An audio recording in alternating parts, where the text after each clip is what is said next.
C'est bon. Action. Ok, bandeko batali ya ASC Télévision, le lenge de cette bannière, baba pesa nino ba information na mongo oyo esengeli. Kari de vili na ye lisusu mpona koyebisa na bino ete mwana mboka Christopher Kolokanda oyo akanga maboko société civile ya RDC bambula eleki mibu eleki bakangaka ye pamba pamba na barégime oyo eleka.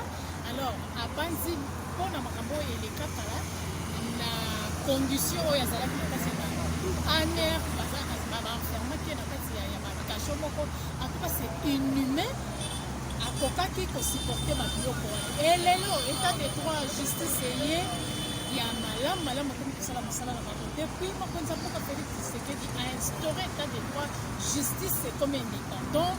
Alors mwana mboka Christopher Kolokanda apanzaki ete aya kodepose plainte contre monsieur Caleb Mutombo oyo azali bongo directeur ya aner oyo bakende kokanga bato kotia bato na bacondition moko ezangaki vraiment c'est inhumain lolenge na okaki koloba toza na parquet général ya Matete mingimingi na 4e priorité wapi epai toye kotala toye kozwa bino tozela bino bainformation mwana mboka Christopher Ngoya kokota elongo na baavoka na ye bakota na kati bongo toyeba lolenge nini bakobima bakopesa biso maloba boza pete.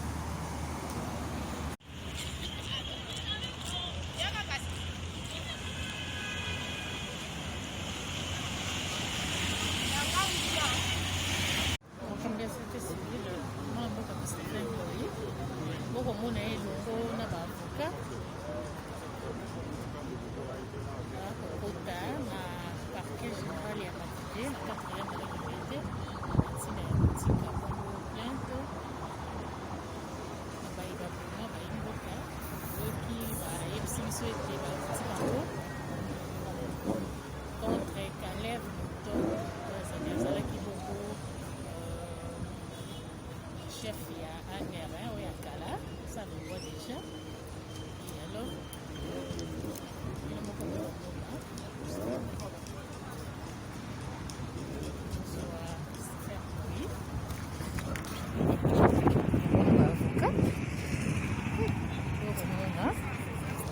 avocat bafungola chambre bakokota bakende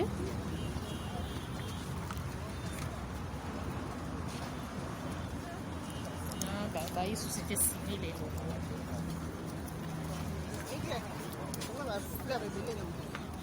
kasi na mbangu boye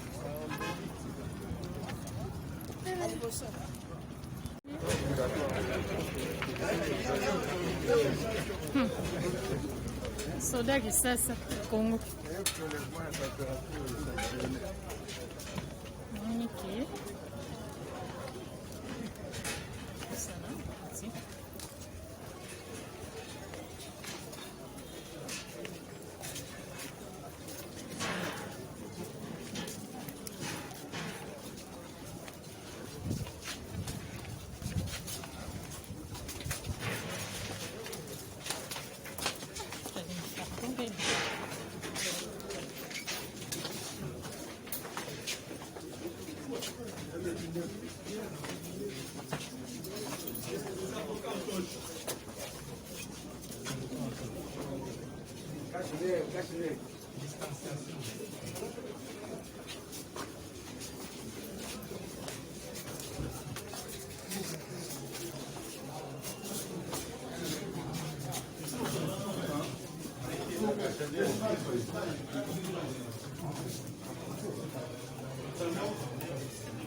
Como kabole bosika tomona likambo wana ba modèle wasala biso parquet général de Matete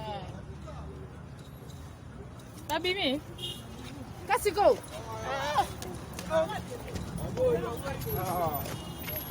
oba jeni balobi se kuna bino batashe de presse baza ça ba micro no bino putain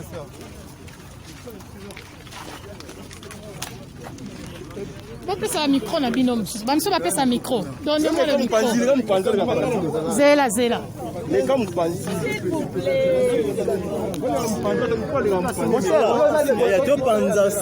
bozonga na nsima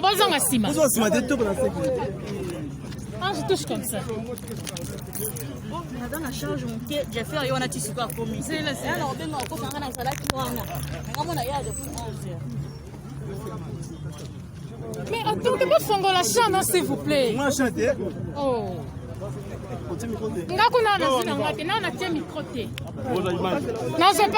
téléphone. Bozé, non. Bozé.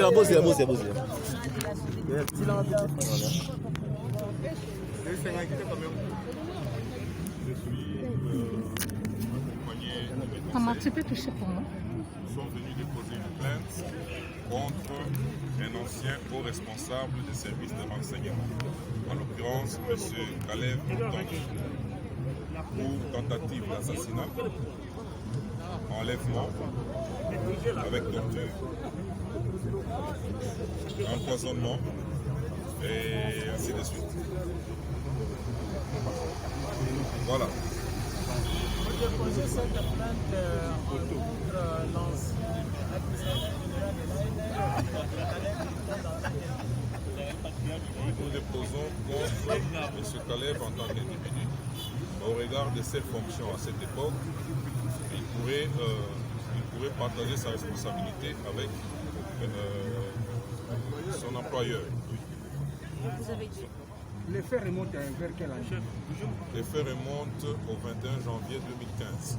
C'était dans la foulée de grandes manifestations qui avaient eu lieu, où le peuple avait stoppé net la tentative de glissement du président honoraire, M. Kabila. Alors ça fait un mois depuis qu'il n'est plus en fonction. Pourquoi avoir attendu tout ce temps pour qu'on peut faire maintenant? Bon, écoutez, ces faits sont imprescriptibles d'abord. Les avocats vont pouvoir vérifier. Nous avons attendu tout ce temps parce que dans un premier temps, nous étions dubitatifs. On avait pensé accorder le pardon à ce monsieur. Mais, et puis la justice ne fonctionnait pas correctement. Et maintenant, il y a ce que nous appelons, nous accordons à tous pour considérer qu'il y a un état de droit.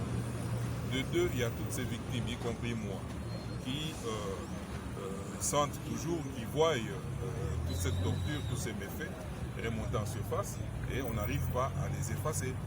Et aujourd'hui, j'ai fait allusion aux Congolais qui sont dans les fosses communes, j'ai fait allusion à tous les Congolais qui ont subi des tortures et qui, sur le plan mental, n'arrivent pas à oublier ou qui vivent avec, à tous ceux qui ont subi des humiliations. Même moi, j'étais en prison. J'étais gardé aux frais, donc à l'ANER, et dans une cellule où j'ai couché par terre. Donc il n'y avait aucune disposition, j'ai couché par terre. Et pour faire mes besoins, j'ai trouvé qu'il y avait même des petits-enfants là-bas, des étudiants. J'ai trouvé des petits-enfants et j'étais obligé de faire mes besoins devant ces enfants.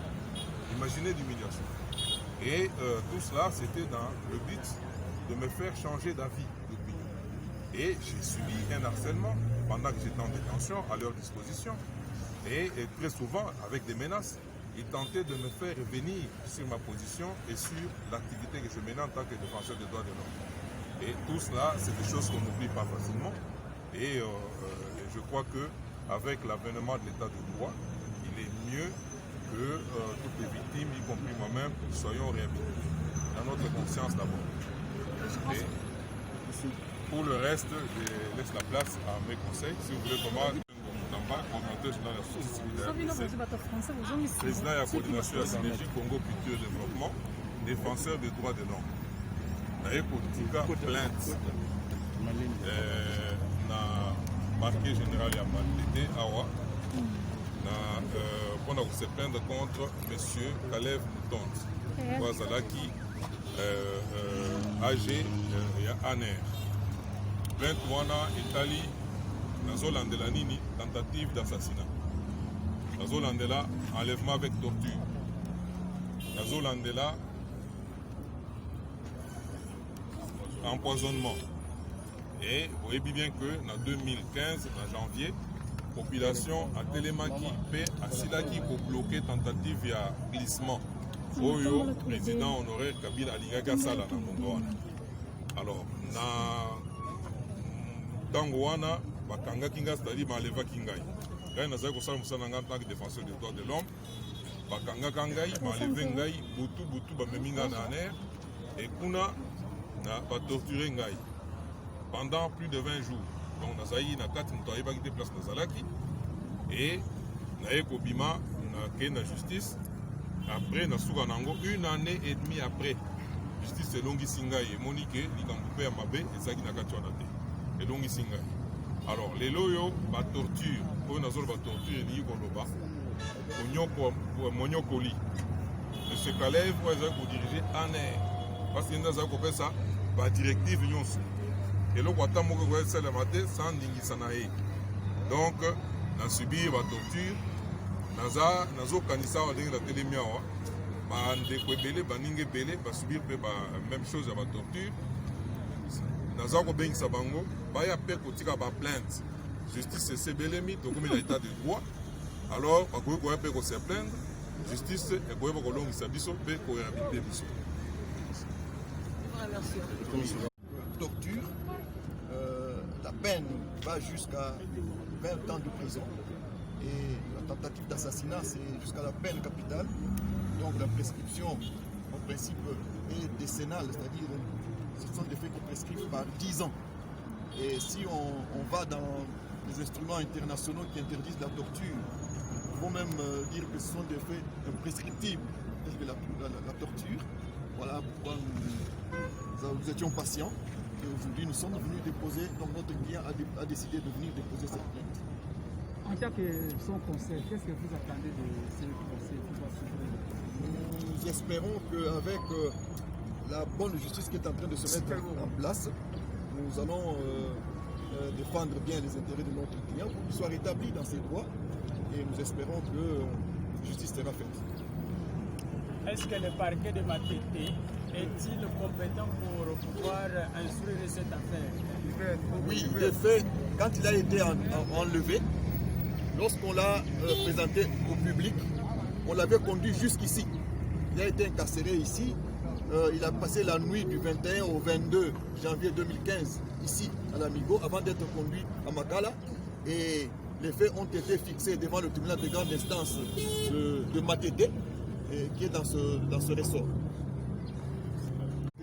Les amakambo oyo, les nanu, donc prescription les courir nanu, makambo les prescripté, donc ils même jusqu'à la peine capitale.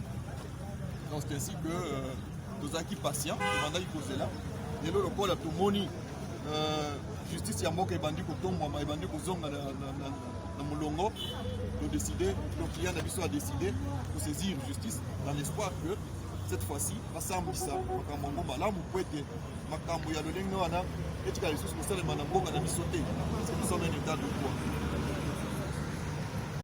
C'est bon. Solo pour yoki lolenge, yoyo azalaki victime na mboka Christopher Mutanda lolenge, apesi maloba na baimboka, apesi maloba na bapandisango.